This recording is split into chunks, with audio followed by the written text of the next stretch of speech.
हरियाणा स्वर्ण जयंती वित्तीय प्रबंधन संस्थान के नवनिर्मित भवन का आज उद्घाटन हुआ।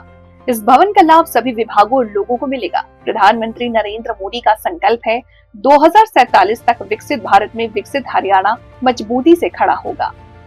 इस भवन के अंदर प्रदेश की तमाम योजनाओं के लिए नीतियां बनाई गई और वित्त का काम होगा। इसके साथ ही सरकारी अस्पतालों में सफाई व्यवस्था को लेकर भी बैठक हुई। सीएम के साथ इस बैठक में स्थानीय निकाय मंत्री विपुल गोयल, स्वास्थ्य मंत्री आरती सिंह राव और लोक निर्माण मंत्री रणबीर गंगवा मौजूद रहे। केंद्र सरकार जैसे शहरों की स्वच्छता की रैंकिंग तय करती है, वैसे हरियाणा की भी शहरों की स्वच्छता की रैंकिंग तय की जाएगी। सीएम ने आरडब्ल्यूए और सामाजिक संस्थाओं से भी स्वच्छता अभियान में सहयोग की अपील की। सीएम ने कहा 17 सितंबर से 2 अक्टूबर तक सेवा पखवाड़े में इसकी कार्य योजना तैयार होगी। एमआरआई, डिजिटल एक्सरे, डायलिसिस जैसी सभी सुविधाएं सरकारी अस्पतालों में मिलेगी। आज सभी सीएमओ और पीएमओ की बैठक में दिशा निर्देश दिए हैं। 17 सितंबर को सरकारी आधुनिक अस्पतालों के पहले चरण का उद्घाटन किया जाएगा, जिसमें सभी सुविधाएं होंगी। विधानसभा के मानसून सत्र में विपक्ष की भूमिका पर मुख्यमंत्री नायब सिंह का बयान। विपक्ष के पास कोई मुद्दा नहीं, प्रधानमंत्री नरेंद्र मोदी ने तमाम मुद्दों को खत्म कर दिया। पीएम ने आजादी के बाद पहली बार गरीब व्यक्ति और देश के आगे बढ़ाने के लिए योजनाएं, नीतियां बनाई। को 55 साल मौका मिला लेकिन कुछ नहीं किया। उसका उद्घाटन हुआ है, कितनी करोड़ ने बनाया, उस पर किस तरीके से काम आगे बढ़ेगा सर, इस भवन से संबंधित क्या जानकारी? देखिए, स्वर्ण जयंती वित्त भवन संस्थान ये इसका आज उद्घाटन हुआ है जी, और इसका बड़ा लाभ हरियाणा के लोगों को मिलेगा, क्योंकि इसमें वो सब फैसिलिटीज हैं। इस वित्त संस्थान के माध्यम से अगर हमारी वित्तीय प्रबंधन ठीक हो जाता है तो सब समस्याओं का समाधान, और जो आदरणीय प्रधानमंत्री जी का संकल्प है कि 2047 विकसित भारत, 2047 विकसित हरियाणा ये मजबूती से विकसित भारत के साथ खड़ा होगा। इस भवन से वो सब व्यवस्थाएं, यहाँ योजनाएं वित्त की वो बनेंगी। उसके लिए और उससे अलग इसमें कई हमारे कॉन्फ्रेंस रूम हैं, मीटिंग्स रूम हैं, उसके माध्यम से भी हमारे लेक्चर्स रूम हैं।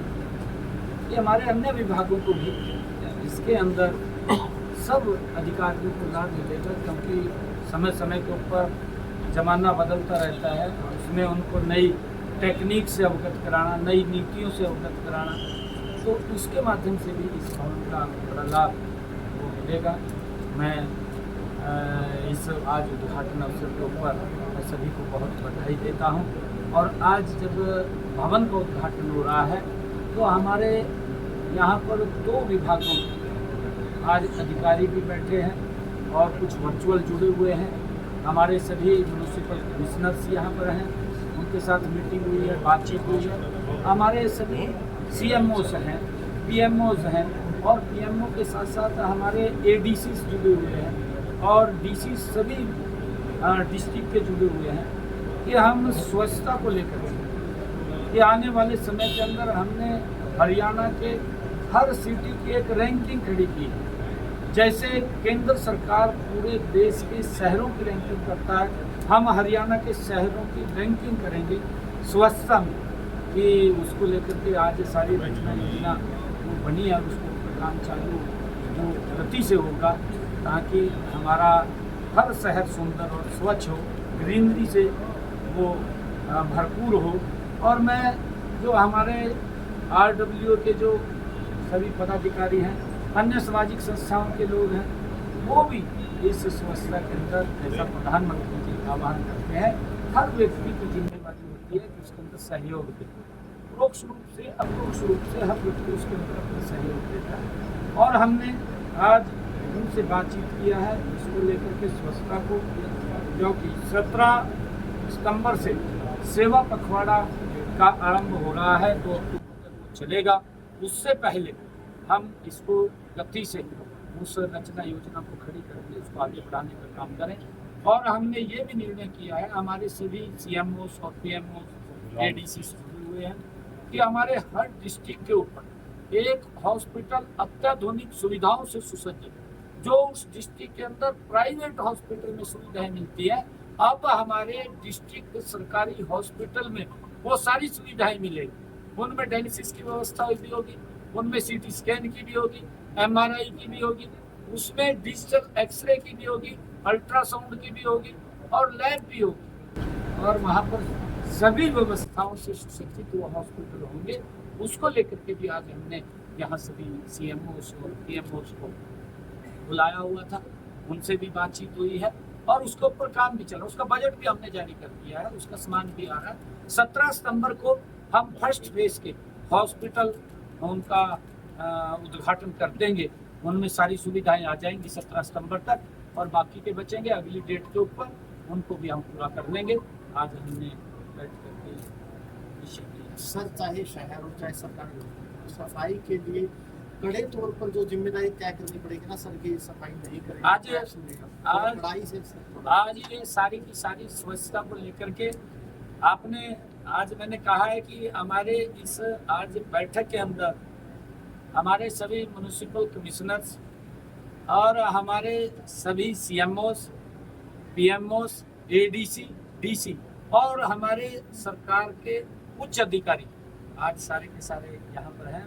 हमारे चीफ सेक्रेटरी साहब ये बैठक को अध्यक्षता कर रहे हैं आज की, और उसके अंदर सारा का सारा अभी देख करके उसका पूरा SOP तैयार होगा।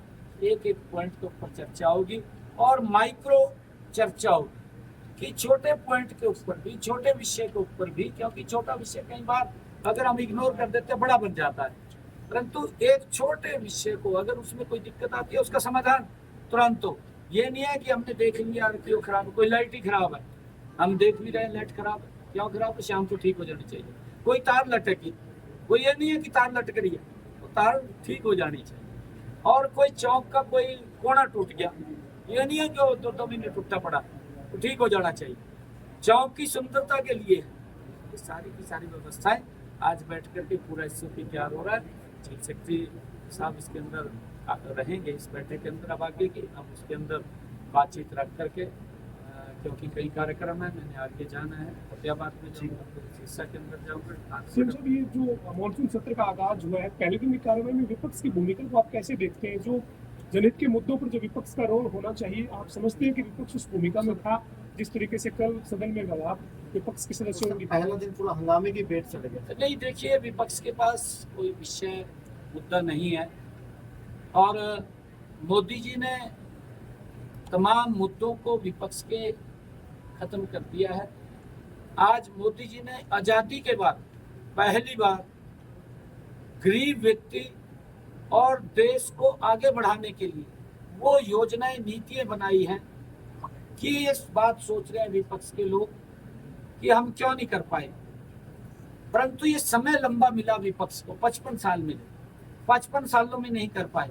अब तो वो झूठ की दुकान खोल कर बैठे हैं, किसी झूठ को लेकर के वो फलाने का काम करते हैं। बस ये झूठ पार्टी या और नहीं है कुछ भी, ये तो झूठ इन्हों कोई कहीं ते गड़का दे दे और उसने फलाने का नीचा काम करा दे, बाकी कुछ नहीं रहा। Thank you sir.